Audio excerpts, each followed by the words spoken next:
Okay, so we have all our basic design documentation created. Now, how do we actually implement the design?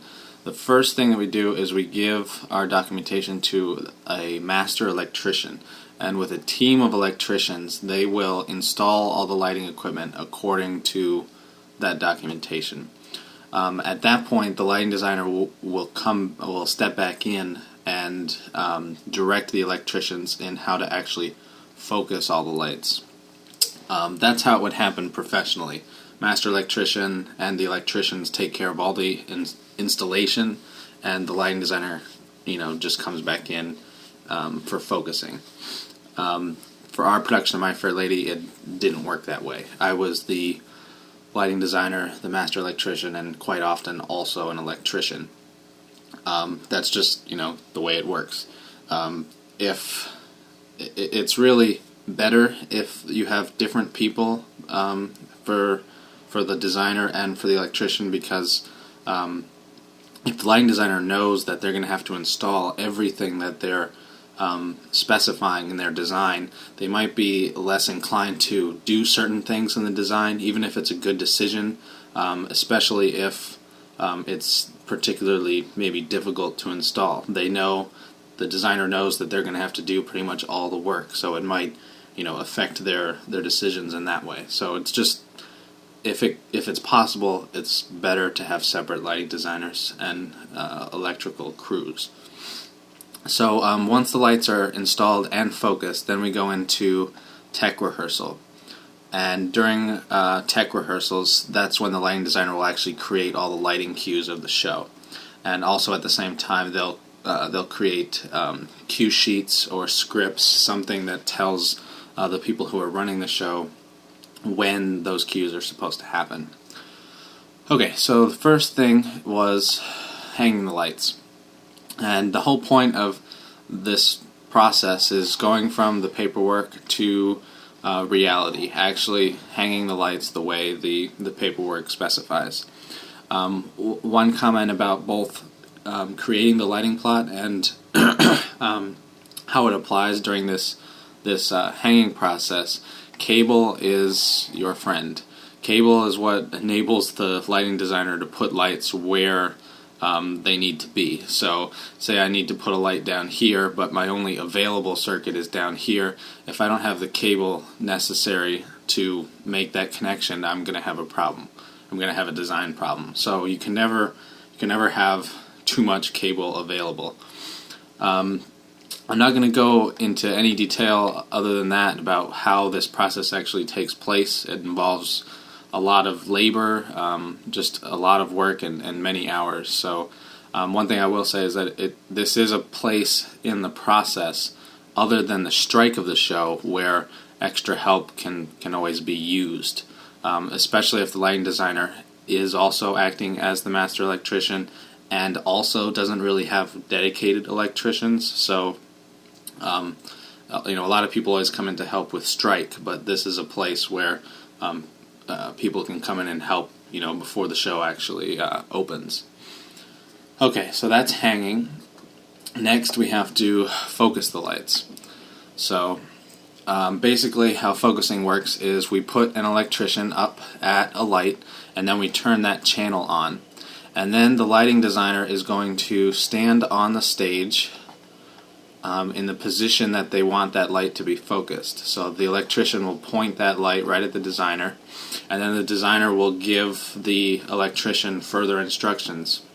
They might specify how to shutter the light, how to adjust the beam, make it sharp, make it soft, whatever. So they'll give those additional instructions, and once they're done, they'll shut that light off, go to the next one, turn that channel on, and then just keep going through all of the lights. A couple other things. Typically, we'll put the color filters in the lights during the hanging, and then when we come to focus each light, we'll typically pull the color filter out, especially if it's a very saturated color. That way we can see where the light is hitting on stage a lot better. And then once we have it focused properly, then we drop that color back into the light. One thing that the designer might ask the electrician to do is called flagging. It's where the electrician takes his hand and just passes it in front of the light, kind of to make the light strobe or flicker by passing your hand back and forth, back and forth. That way, if there are several lights turned on, the designer can see what effect that one light is having because it's flickering. Basically, what are some other things? Well, difficulty of this whole process depends on how easy it is to get to the lights. Here at Norwich High School, we have to assemble the genie in this straddle just so we can get to these lights and move back and forth over the seats. Why do we have to do that? Because the lights have to be in their show positions during focusing.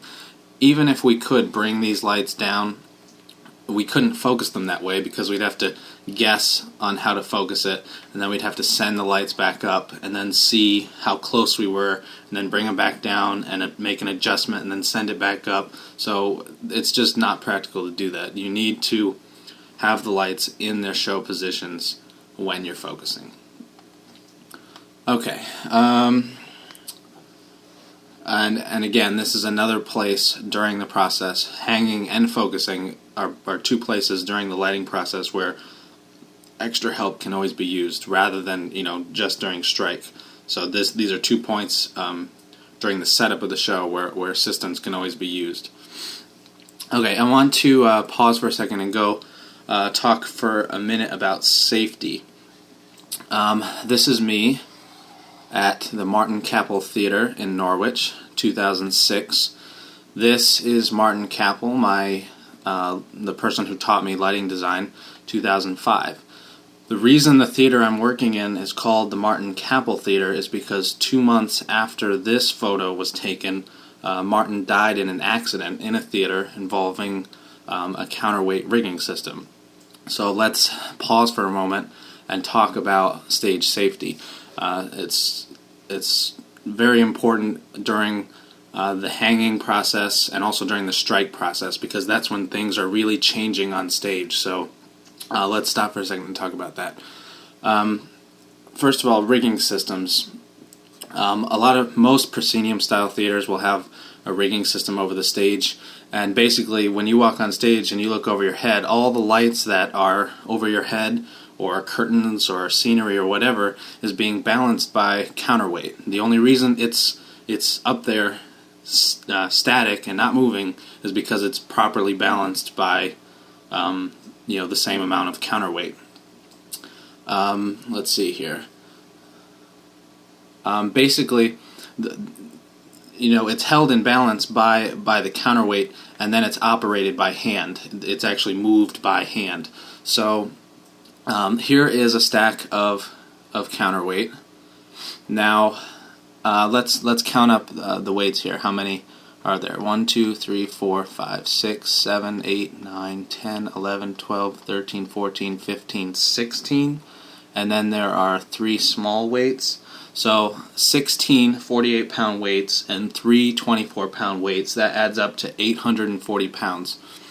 So if this system were completely out of balance, it would be you could potentially have 840 pounds falling on someone or 840 pounds pulling someone off the floor. And in either situation, if that were to happen, it's going to be over in a second. So it's just really, really important that you realize, what is actually going on with this system, how dangerous it can be. Some counterweight systems are safer than others. This is the rope lock. It keeps the rope from moving.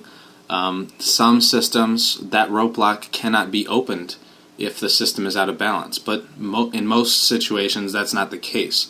In most situations, if the system is out of balance, that rope lock will open very easily. So just be aware of that. Just in general, with any counterweight rigging system, make sure that you're properly trained, that you know what you're doing. If you don't have proper instruction, don't alter or operate the system.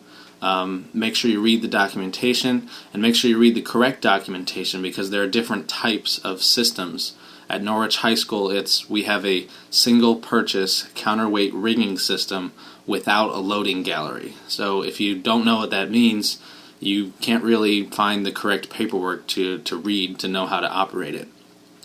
So that's counterweight rigging. Again, it's just everything over stage is balanced by counterweight, and if that gets significantly out of balance, then it can be a very, very dangerous situation. Okay, another thing, genie lifts. This is me working on a genie lift, a scissor lift at Oneonta. This is my brother working on a genie lift in New Berlin. Same thing. Make sure you understand how to use it. Make sure you've been properly trained, that you've read the necessary documentation for both these and the rigging system. Don't do anything if you're not entirely confident about what effect it's going to have. Make sure that you get proper instruction. A couple other things with ladders. Make sure that a ladder is stable before you climb on it. Don't work too high on it. And never leave anything on top of the ladder when you get down, because as soon as you move the ladder, it's going to fall off and it's probably going to hit you in the head. Also, working at height. We spend a lot of time working at height. Make sure that you tether your tools. So if you have a tool in your hand, make sure you tether it to yourself or to something right next to you. So if you drop that tool, it's not going to actually fall to the ground. Make sure that you're properly guarded with railings, or if you're somewhere with maybe a fall arrest system, if you're using some kind of fall arrest system to tether yourself to a beam or something. But again, make sure that whatever you're using, you actually know how to use it, and you're using it correctly. And finally, don't work by yourself. If you're doing anything even remotely dangerous, it's just not a good idea. So just in general, no production is worth getting seriously injured or dying for. So just keep that in mind. Keep all these safety things in mind, especially when you're on stage during hanging or during strike, because that's when a lot of things are happening. A lot of things are changing. So just keep that in mind. Okay, so let's go back to focusing now. Let's see here. Remote focus unit. When we focus lights, we go channel by channel, and to do that we need to be able to control the lighting board. So what we do is we use a remote that's connected to the lighting console, and it gives us access to that keypad that we have on the lighting console. Some remotes are wired, some are wireless. It doesn't really matter as long as you have access to it on the stage or wherever you need it. Without a remote, then you need an extra person to sit back at the lighting console, and the process can also become kind of frustrating because you've got to always be yelling back to that person. In general, it's not practical to move the lighting console to the stage during focusing, because the lighting console costs between probably $5,000 and $10,000, and the stage is probably not a very good place for it to be if something were to get dropped on it or whatever. So, and again, it can be frustrating to have to constantly be yelling back to someone, especially if they're fairly far away. So, it's just always easier to actually have a remote. Okay, a quick comment about focus charts. Shows that run, maybe many months or many years, need to have some way of documenting how each light is focused, because eventually they're going to have to replace a gel or replace a lamp, and to do that, at least to replace a lamp, they might have to break the focus of the light, so it won't be pointed in the correct direction anymore. So they need something to tell them how to point it back in the right direction, because the lighting designer is not going to be around anymore if a show is running that long. So they use focus charts to do that. Each one of these boxes is a focus chart for a different light, and it has all the information about how to focus it. So here we've got the basic light information, what you would see on the instrument schedule: the unit number, channel number, the purpose, the type of light, and the color. Then basically you have a coordinate for where the lighting designer stands on stage. So there'd be some kind of grid system set up on the stage, and wherever the lighting designer was standing, that coordinate would be written down. And then some other things here, the position of the lens would be marked, so you'd circle where the lens was actually positioned. If it was the type of light that you could rotate the lens on, you would indicate how it was, how the lens was rotated. Shutters, indicating where you actually make the shutter cuts. So here the bottom shutter is cut to the floor edge. Stage left shutter is about 6 feet from the person. And then finally you have visual aids. So you can draw sketches or put in photos or whatever to help show how that light is supposed to be focused. These focus charts were made with LightRight, so that's another good thing about LightRight. You can make focus charts very easily. And these charts were actually made for the Fokine Ballet production of the Nutcracker that happens every year in Oneonta. So focus charts can actually be good for shows that don't necessarily run continuously but are the same every year. You take the time to do focus charts once, and then every year you come back, you don't have to think about how to focus everything because you have the charts to tell you how to do it. The other thing about focus charts is that this is the next step toward actually kind of archiving your design. You could take a focus chart and use it to recreate a lighting design, apply it to a different theater, something like that. So this is one of the pieces of documentation that you would need to be able to take your design and recreate it years later or something like that. Okay, so now that we have the lights hung and focused, now we can actually go into cue recording. And remember, what are cues? They're recorded combinations of channel intensities. And channels are what tell the dimmers what intensity they should be at, and dimmers send electricity to the actual lights. So cues are our recorded combinations of channel intensities. Hopefully, light cues are recorded during a technical rehearsal, which is a rehearsal time that is intended specifically for cue recording. So what would happen is we would put the actors on stage in a particular scene, and then we would hold them there, stop them at that position, and then we would build that particular lighting cue for that moment, or that 5 minutes of the show, or however long it is. And once we were done building it, we would record it, and then we would let the actors go on, and then we would stop them at the point of the next cue, and then we would build that cue, and then we would record it, and then we'd let them go on, and we do that again and again.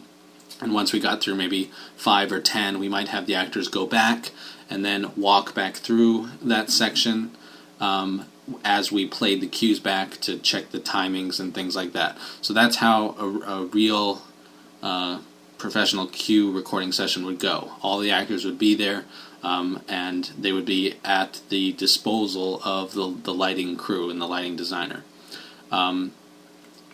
It doesn't always work out that way. For our production of My Fair Lady, we didn't have quite that kind of technical rehearsal. We didn't have the actual actors there necessarily, and a lot of the time I was actually recording cues during just regular rehearsals, since the actors were there running through things, and I couldn't stop them, but I could get some of my basic cues recorded during that time as well. So hopefully you have a dedicated rehearsal just for light cue recording. But regardless of when that actual recording is taking place, there are some key things that the lighting designer needs in order to be able to actually record cues. So what are they? Well, the first one is the designer needs to have people on stage to stand in the light. Whether those people are actors or just assistants, it doesn't really matter, but have to have people on stage to stand in the light. The people on stage are the subjects of the show, so it doesn't make sense to to record cues without having seeing what the effect of the lights are on the people on stage. You can record cues without people, but you're going to be kind of guessing to a certain degree, and you're only kind of establishing the basic brightness of the scene and things like that, and you're going to have to go back and fix it once you do see people on stage. So you might as well just have people on stage in the first place. Number 2, the designer needs to have the same view of the stage as the majority of the audience. So the designer needs to be sitting somewhere in the middle of the theater seating. If the designer were too close to the stage, they might be inclined to make a lot of the cues maybe not bright enough, and if they were sitting all the way in the back of the theater, very far from the stage, they might be inclined to make cues a little too bright because they're so far away. So they need to be somewhere in between where that way anyone in the audience is going to get a good view of what's going on stage. Third one, the designer needs to have a script or lighting synopsis to know what cues to record. This entire process is just too long, and the lighting designer is too busy to be able to memorize the show and all the cues that need to be recorded. So they need to have their script. They need to have something that is telling them all the cues that they need to actually record. 4, the designer needs to have a magic sheet to know what channels control what lights. Okay, this kind of depends on who's running the lighting console and how it's being run. Remember that we can turn channels on using either the sliders on the lighting console or by typing in the channels. If we're using the channel sliders and the lighting designer is also the person running the lighting console, then we don't necessarily need a sheet to tell us what each channel is because we've labeled every single channel right on the lighting console. That's if the lighting designer is running the console and we're only using these channel sliders. But if we need to, for example, some lighting consoles don't actually have channel sliders maybe at all. And in that case, we would have to type everything in. So in that case, the designer is going to need some kind of sheet to tell them what each channel means. And a magic sheet is something that does that, but it's not a spreadsheet. It's easier to look at and faster to read than a spreadsheet. If the lighting designer is not the person operating the light console, they actually have an operator, then they definitely need a magic sheet because they're not going to be sitting at the lighting console. So they need that magic sheet to tell them what channels do what. Okay, number 5, the designer needs to be able to see the current channel settings. So the designer needs to have a view of this monitor. Whether they're sitting right at the lighting console or they have a separate monitor where they are sitting, they need to they need to be able to see those channel settings because it would take too much time for them to have to ask the operator, well, what is this channel set at? What is that channel set at? It would just take too much time to do that. And 6, the designer needs to be able to communicate easily with everyone involved in cueing. So if the designer is sitting, far from the lighting console and the operator, then you need to have headsets or radios between them so they can easily communicate. Okay, so those are the 6 things that the designer needs. So, like we just said, what some of those are. The designer needs their script or something to tell them what cues to record.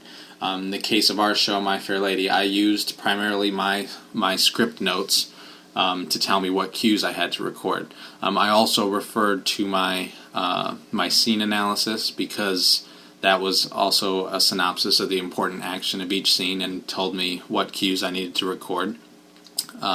So I would just, I would look at my script notes here and say, okay, we need a blackout right here, so I'm going to record a blackout cue right here. I need, lights up for this part right here, so I know I need to record that cue. And that's how I would just refer to my script notes. If I had taken the time to create a lighting synopsis, this is what it would look like, and I might use this instead of the script. basically what I've done is I would have gone through the entire script and created this timeline view of all the lighting changes that need to happen in every single cue. So each column is a separate cue, and each row is some aspect of that cue: the overall brightness, the key light, how the stage is being used, specials, spotlights, things like that. So each row represents how those things change from cue to cue. And if I had time to do that before cue recording, I could just use this to build my cues. In the case of My Fair Lady, I didn't have time to create a synopsis like this. I started to do it, but it turned out just not to be practical to continue it. But I did do a production of Charlie Brown where I had time to create one of these before cue recording, and it helped it go much faster because I could just go right through this column by column to record each cue. This is an example of a magic sheet. This was a magic sheet that I used for a dance show at Binghamton, and basically it shows the layout of the stage, and then it shows my channel numbers. So these are different areas of the stage, and the two numbers are a front light channel and a backlight channel. Front light, backlight, front light, backlight, front light, backlight. That's the same for all of these. So it's a very easy way. I can just look at this and immediately know what each channel is. These are high side lights. Oh, channels 82 and 83. High side lights, channels 80 and 81. Side lights, channels 100, 102, and 104. Washes and in the different colors. This isn't a very detailed magic sheet because it doesn't give any indication of colors, and it could be more detailed and be a little more readable to someone else. This is pretty much only readable to me, but there isn't any set format for a magic sheet. It's whatever the designer understands. So it just depends on whether the designer wants anyone else to be able to read it or not. But that's the idea. It's some kind of graphical view. Doesn't necessarily even show the stage. It could just show different boxes to represent the channels, but it's a graphical view of all the channels and their purposes, basically. Okay, so how do we actually go about cue building and recording? Let's take a look at one particular cue from the show, from My Fair Lady. This is Act 1, Scene 3, page 26, cue 42. Okay, so what we're looking at here is the stage display from the lighting console. So this is an actual recorded cue. And what we do is once we stop the actors at a particular position, then we're going to start building a cue, probably starting from blackout, from total no light on the stage. Say we're just building a new cue.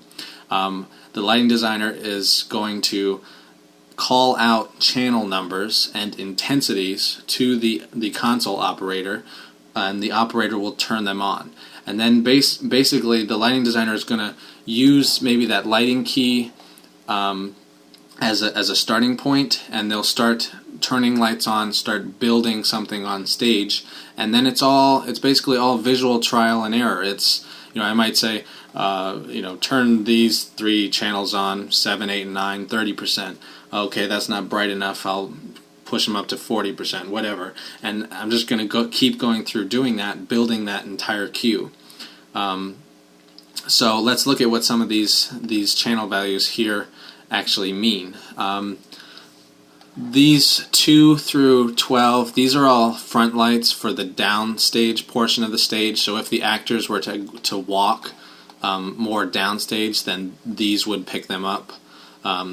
Pink, blue, amber. So because these are downstage lights, they're not really part of this original lighting key. Over here we have 15, 16, 17, and 18. These are the front lights for this whole area, the front lights for the study in lavender and blue. So those are right here, lavender and blue. 19 through 22, these are the library lights. So this little bit of light you see up here in the library is being created from these channels right here. And notice they are pretty low, 20 and 30%, and it's not very bright up there. What else do we have here? These are our high side lights, 25, 26, 27, 28. So these lights are coming from directions like this into this study space. Let's see, what else? Those are all the main components of the lighting, plus backlight, 70 and 71. That's backlight into this space. And what else do we have? 33, 39, and 40 are our motivated lights. So remember when we talked about practicals, the motivated light is the light that's right above that, helping to reinforce the effect. So that's what this 39 and 40 are. 56 is a dark blue front light into this whole study space. Just provides a little color toning. It's maybe used more when it's a different time of day. And what are these other channels, these ones that aren't boxed? These are specials. So there's a special on the chair, there's a special on the desk, there's a special on the couch, there's specials on the machines, and that's 5 of the 6. And the 6th one is the channel that actually turns on those practical lamps. So that's what all of these different channel values actually mean.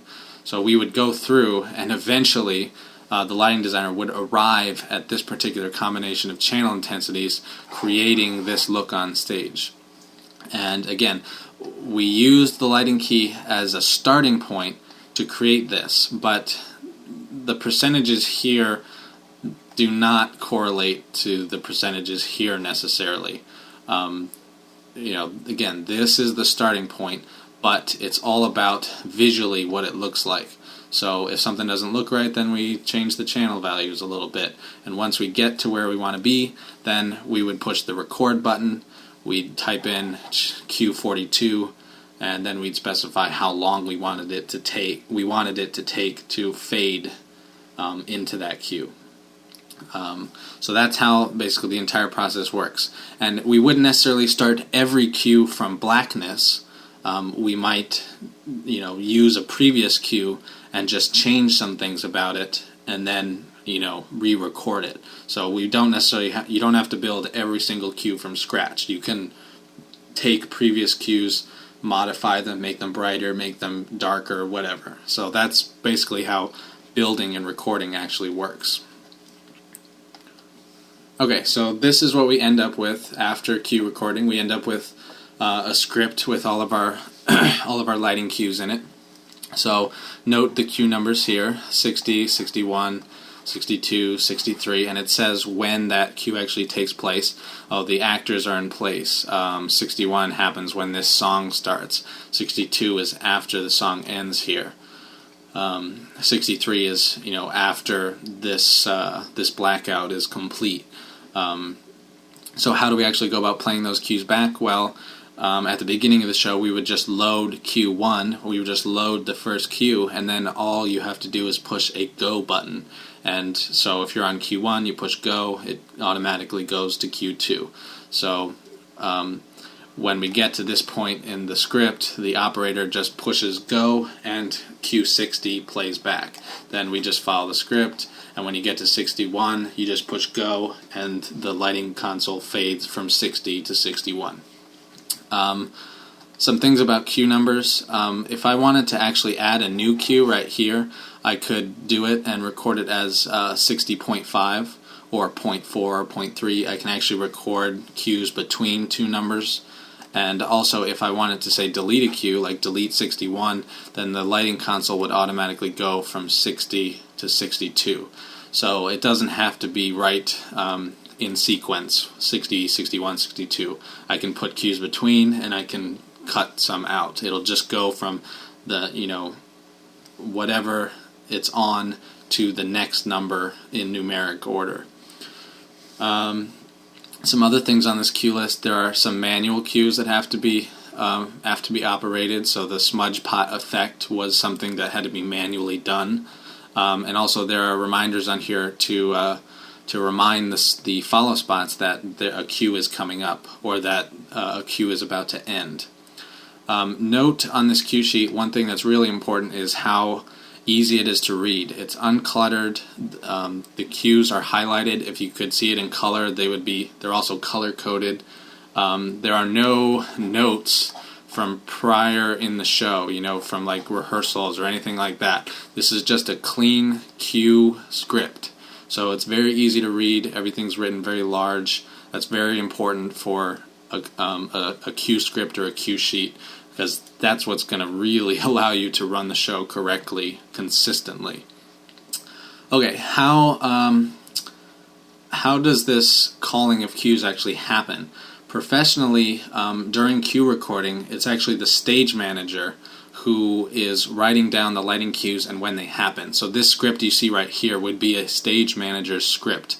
And during the show, the stage manager would call every single cue. So the stage manager would say to the console operator, up here somewhere, stand by cue 61. The operator would say standing by, and then when they get down here, the stage manager would say go cue 61. And that's how professionally, every single show is called, and not just lighting cues, every single cue. Stage manager is pretty much just sitting there saying, stand by this, stand by that, stand by this, and then saying go, go, go, and that's all they do. That's what their job is. They call every single cue. And sometimes they have a bunch of assistant stage managers to help them do that and make sure everything happens. But for our production, My Fair Lady, our stage manager doesn't really fulfill that role. They're more of a deck chief for all the stage crew. So our stage manager wasn't calling cues like that. It was actually our lighting console operator, Elizabeth, who was calling and operating or activating all of her own cues. So she consistently had to call 140 of her own cues during every rehearsal and performance, and she did a really good job at doing that. Pretty much flawless execution over all the performances and rehearsals. So, and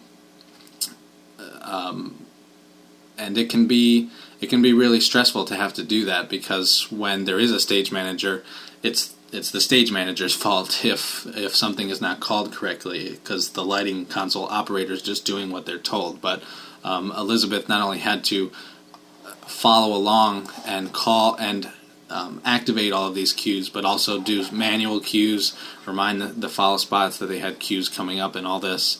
And had to do all this on her own. So I really didn't have to even have to remind her of anything during the show. It was entirely our console operator. So good job, Elizabeth. One last thing here. Note the difference in cue numbers of cues between this year and last year. Last year, Little Shop of Horrors was a very effect-intensive show, and that, you can see it. That just doubles the number of cues. And we were also using intelligent lights, which can add significantly to the cues. One reason why we don't have more cues than we do is because of the follow spots. It's possible to connect to the follow spots to the lighting system and actually fade them in and out with the lighting console, but we didn't do that for My Fair Lady, so our follow spot operators had to do all of their own fading in and out, and we also then didn't have to record all those cues, so that's a whole bunch of cues that we never had to record. So this is a follow spot cue list. Again, no real stage manager, so all these cues were self-called by our follow spot operators, Ben and Lloyd, and again they did an excellent job also. And look at their cue sheet; it's considerably more confusing than the actual cue script. So what does it show on this cue list? It shows the scene number, the musical number. Is there a blackout at the end of the scene? If so, how fast is it? Because the operators need to know how quickly to fade out their lights. And then for each spot, it shows the person that they're spotting and in what color. So L is lavender, A is amber, B is blue, P is pink. And you can see in some of these musical numbers they have many cues to keep track of. So that's basically how a follow spot cue list would work. And if there was a true stage manager, again, those follow spot cues would also be being called by a stage manager. Okay. So what if you don't have a script? Then you need to make your own cue sheet. So I just want to give you a couple examples of how you might do that. This is a cue sheet for dance, and each one of these boxes is for a different dance. So it says the dance name. It shows all the cue numbers for that dance, the time that those cue numbers take, and then what the actual cue is. When does it actually happen? 1 minute, 10 seconds into the music when the whistling starts in the music. Okay, and it also has a description of what actually happens there. So, and some of these dances only occurred on one day of the performance, so that was also noted on here. So you need to figure out the best way to tell yourself everything that you need to know when you're trying to run the show. Whatever kind of show it is, whatever kind of information you need to know, you need to figure out the best way to tell yourself and to organize it. So this is just one example of a cue sheet for dance. This is a follow spot cue sheet for myself for Romeo and Juliet. I wasn't told how to make my cue sheet, but I was asked if I was writing them down. So this is what I did to write my cues down, to create my own cue sheet. I wrote down the cue number, who I was actually spotting, where they entered from, the iris position, so how big does the light need to be at that particular point, and then also my position. I was in a very awkward location running this follow spot, and for some cues it was better to be laying on my side and some better to be sitting up in a certain position, so I noted that as well, so I remembered what the best position to be in was. So basically, when it comes to cue sheets, do what works best for you, but also make sure that it's just very clear and organized and easy to read, and it's going to make the show run a lot more smoothly. You should also think of a cue sheet, a clear cue sheet, as a potential backup plan, because if for some reason I could not be there at this show, for some reason something happened, someone like my master electrician could have stepped in and, referring to this cue sheet, known exactly what they needed to do to run all my cues. So a clear, organized cue sheet isn't only good for you to run the show smoothly, but it's also good for someone else to use in the event of an emergency. Okay, so we've gone through the entire process at this point. Let's review the whole process. This is my timesheet from this production of My Fair Lady. I think it's a good idea to keep track of your hours, whether you're being paid or not, because it provides a lot of information about how long things really take. So when you're trying to plan a schedule in the future, you have some idea how long it really takes to hang lights, and you're not really guessing. So let's look at some of the things we have here. Let's see. Okay, first read through the script, image research, and script meeting with the director. So first read of the script, doing some research, getting those production specific notes. We talked about all that. Scene analysis for lighting. So this is starting to actually analyze the scenes, start imagining the lighting. Then from there we go into lighting key creation. So trying to create those images in terms of light. And then once we get there, thinking about constraints, actually start producing the lighting plot and the paperwork and continuing that up here. Once done with the paperwork, then we can go to hanging and focusing. So this is kind of scattered around here because I was doing both the design and the electrical work, so it's kind of mixed up. But here we are loading in stage lights, hanging stage lights. Down here we get to focusing, some cue recording and focusing. So things weren't really happening, necessarily quite in the exact order that they should be. We didn't have necessarily a whole day of dedicated cue recording, but everything got done. Hanging, focusing, cue recording, then into rehearsal, and then performance, and then strike. So that takes you through the whole process that we've talked about for My Fair Lady up to this point. You might be wondering how long this process actually takes. For this show, the total hours that I put in was 217, and if we take out what is not lighting work, then it's about 200 hours. So estimate about 20 hours of the time that I put in was set design or technical direction work. But so the actual lighting work was about 200 hours, and then if you subtract all that installation time, then, which basically would be the work of a master electrician, then the actual lighting design time is about 170 hours. So that gives you some idea about how long this process actually takes, and when you're trying to do multiple or fulfill multiple roles for a production, what parts, how much of your time is spent on those different parts. This is all lighting design. This is lighting design and electrical work, master electrical work, and this is add to that set design and technical direction work. So it just gives you some idea about what to expect in terms of the time necessary to really design an entire show like this from start to finish, implement it, and then do all the performance and then strike it afterward. For a simple 3 performances like this, it's still a lot of time invested.